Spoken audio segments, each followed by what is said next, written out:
Dialogues ఎవరు మనకి రాజేంద్ర కుమార్ మాకు ఆ డైలాగ్ కావాలి. ఏది ఇంట్రోలో డైలాగ్ ఛాలెంజ్ చేసావు, ఎవరు అబ్బాయినా మామైనా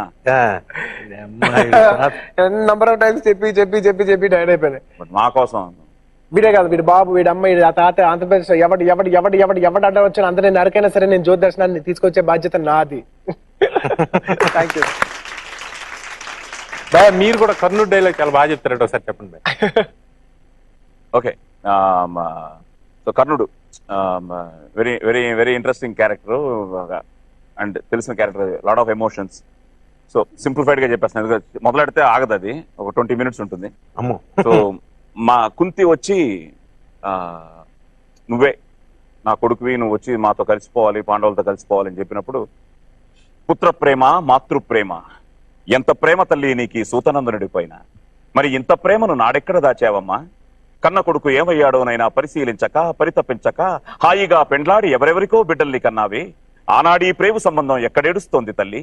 అలనాడు అస్త్ర విద్యా పరీక్షా సమయాన ద్రోణాదిగా పెద్దలందరూ కలిసి కులహీనుడా సూతుడా సూతుడా కులహీనుడా అంటూ అగ్ని సమ్మెటల్ లాంటి మాటలతో నా అభిమానాన్ని బ్రద్దలు కొడుతుంటే, కాదు కర్ణుడు సూతుడు కాడు, వాడు నా బిడ్డ, వాడు నా బిడ్డ అని చెప్పుకోలేకపోయిన నాడు ఈనాటి నీ మాతృప్రేమ ఏ కాష్టంలో కలిసింది తల్లి? ఈనాడు ఈ కర్ణుడు ఒక రాజయ్యాడు గనుక ఆజీ రంగాన నీ బిడ్డల పాలిట యమధర్మరాజు అవుతాడు గనుక ఇప్పుడొచ్చి కర్ణుడు నా కొడుకు అని కనులు నీరు నింపుకుంటున్నావే, ఇది మాతృప్రేమేనా తల్లి? తనయుడిపై తల్లి చూపాల్సిన మమకారం ఇదేనా అమ్మా? ఏమమ్మా, ధర్ముడికి యుధిష్ఠిరుణ్ణి కన్నావు, పవనుడికి భీముణ్ణి పొందావు, ఇంద్రుడికి అర్జునుణ్ణి మోసావు, ఇవన్నీ ఇష్టమయ్యాయే కానీ లోకసాక్షి కర్మసాక్షి అయిన ఆ భాస్కర లబ్ధుడు కర్ణుడు నా కొడుకు అని చెప్పుకునేందుకు నీకు మనసు రాకపోయిందా తల్లి? కనీసం ఎవడో దిక్కులేని బిడ్డ నాకు దొరికాడని మీ పెద్దలకు చెప్పి స్తన్యమిచ్చి లాలించి ఉంటే నా బ్రతికిలా నక్కలు పీకిన కళేబరమై ఉండేదా అమ్మా? అమ్మా, దుర్యోధనుడే లేకపోతే ఈ కర్ణుడు ఈనాడు నీ ముందు నిలిచేవాడమ్మా? ఏనాడో ఆత్మహత్య చేసుకుని ఉండేవాడు. రాజ్యమాతనిదేనా రాజరికం నాదిగా కనుసన్నుల కౌరవ సామ్రాజ్యాన్ని ఎలమని మొగటం లేని మహాధికారాన్ని నా మస్తకాన ఉంచిన ఆత్మీయుడమ్మా నా సుయోధనుడు. పాండవులతో సమరానికి సుయోధనుడికి సైన్యం ఎంత అంటే ఇంత అని నన్ను చూపి కర్ణుడే నా సైన్యం నా బలం, కర్ణుడే నా సైన్యం నా బలం నా జనం నా ప్రాణం, నేనే కర్ణుణ్ణి కర్ణుడే నేను అని చాటిన మహామానసుడమ్మా నా రారాజు. తన భార్య కొంగులాగిన నా తొందరపాటును కూడా స్వీకరించి నా పక్షాన భార్యకు క్షమాపణలు చెప్పుకున్న స్నేహమూర్తమ్మా నా కౌరవాన్వయుడు. అటువంటి రారాజును విడిచి ధర్మజుడితో చేయి కలిపి నెయ్యాన్ని కయ్యం చేసుకునేంత మందుని కాదమ్మా.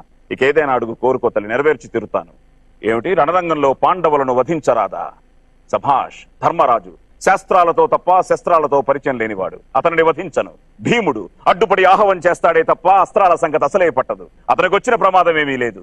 మాద్రేయులు వచ్చి రాని వయస్సు, మా అస్త్రాభ్యాసమంతైనా లేదు వారి ప్రాయం, వారిని వధించడం మాకే అవమానం. ఇక మిగిలినది అర్జునుడు అరిహృద్వి భంజనుడు. అమ్మా, అర్జునుడే ఎదురైతే నన్ను నేను మర్చిపోతాను, నన్ను రారాజు ఆవహిస్తాడు. మిగిలేది కర్ణుడా లేక కౌంతేయుడా అన్నది దైవ నిర్ణయం. అమ్మా, ఈ కర్ణుడే కూలితే ధర్మ భీమార్జున నకుల సహదేవుల 5గురు, లేక అర్జునుడే కూలితే కర్ణ ధర్మ భీమ మాద్రేయుల 5గురు. 6గుర బిడ్డల తల్లి, నీ కొడుకుల 5గురే పంచ పాండవులే. సెలవు మాత, సెలవు.